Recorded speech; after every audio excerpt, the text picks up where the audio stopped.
Hey everyone, how's it going? Coming at you today with an unpackaging of the Campfire Quad CF1-X. And I have to say, first impressions of this thing are really cool because I don't think I've ever seen any sort of packaging like this for a quadcopter. It has that really nice artisanal sort of handmade feeling just from the package, like I'm opening a package from like the 1930s or something. So I really like it. I think it's pretty neat.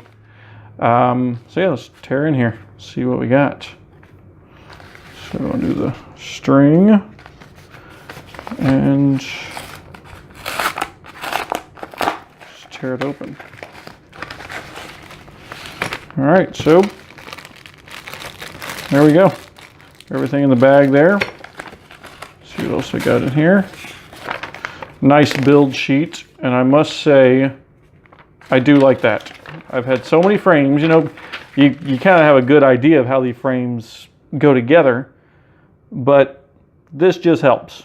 I think when I built the GT2 here, I had to go online and just randomly find a video of a guy putting one together. Actually, it was Diatone putting one together, and it just, yeah, I wasn't a fan of it.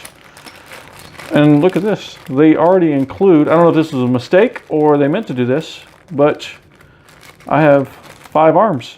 So that's awesome. Wasn't expecting that. Let's take it out here. Look at the carbon. So yeah, not too bad. Really nice cuts. Not a lot of boogers in the holes and whatnot. Really nice clean carbon. That's awesome.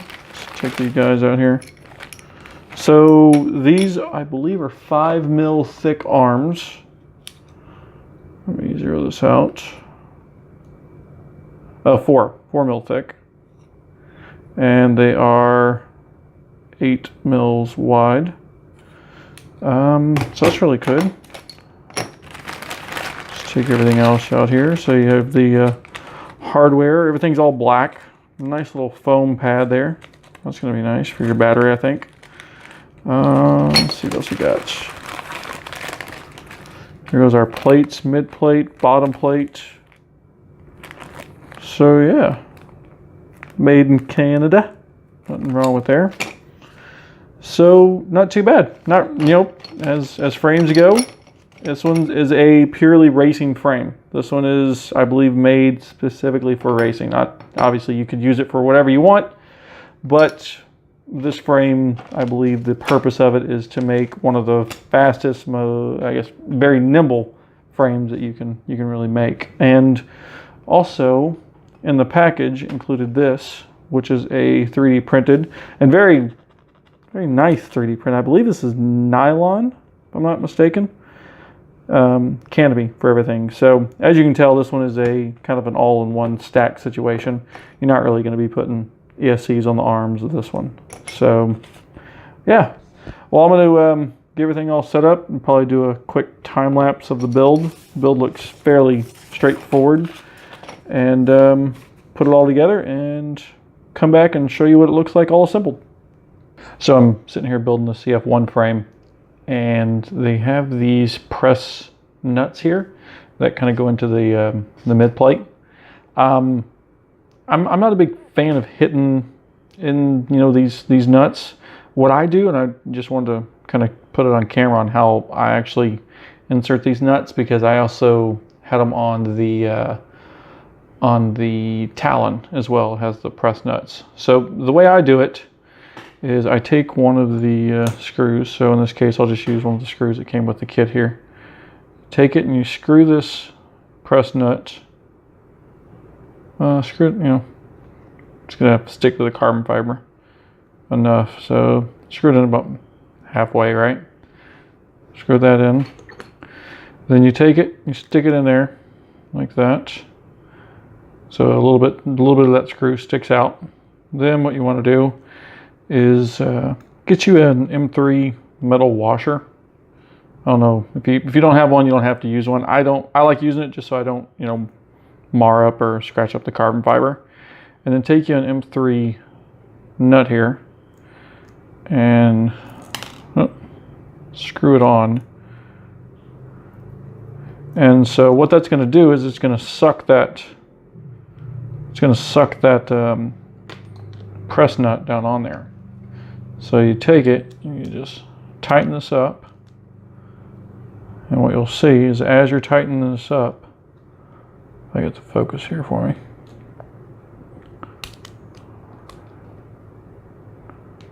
you'll see it's going to suck that press nut down into the carbon,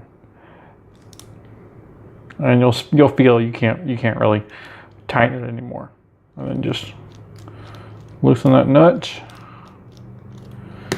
and then take that off there, pull this guy off, and then you can just remove that screw, and there you go. And what that does is, it just keeps you, if you have to press these in with a hammer or anything, you can hit them by the side. Just, it's just not good for the carbon fiber to, just put into the side. I don't think these are going to break or anything. I don't think anything like that, but this is just the way I do it. And as you can tell, they all go in really smooth, and you don't have to really worry about, if you're going to put them in sideways or anything like that. So that's just a little tip for getting those press nuts into the carbon fiber. So I'm going to get back to work here, finish building this guy up, and I'll be back with the finished product.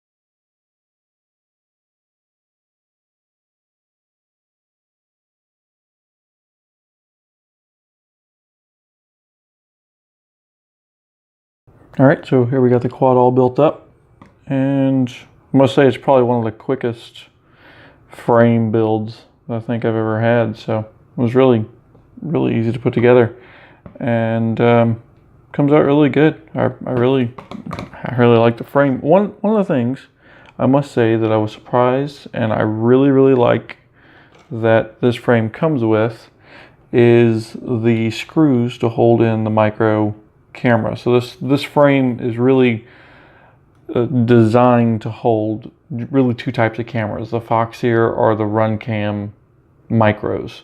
The good thing about it is they do include these tiny screws to actually screw into the camera. So many times you get a frame that has these constraints, but they don't give you any hardware to actually use the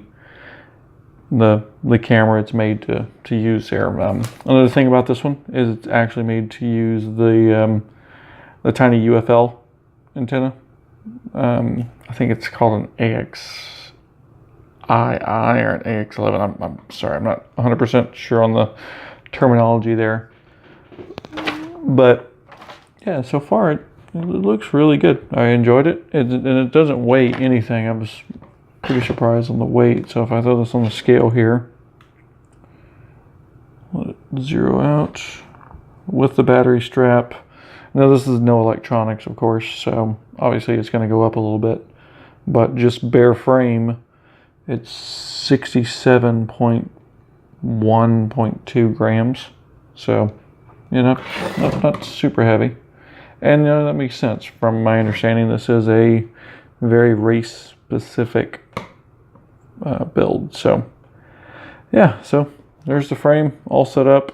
I hope to have the electronics in by this weekend, and I'll throw another video up of the build. My current plan is to throw the HDLRC F440 stack in here and some 2306 motors, and take it out and see how it works. So hopefully this gives you some information on this frame. I'll put a link to their website below where you can actually go and pick one of these up and go fly it if it strikes your fancy. So, well, cool. All right, guys. Well, like, subscribe, comment, all that good stuff. and we'll catch you next time.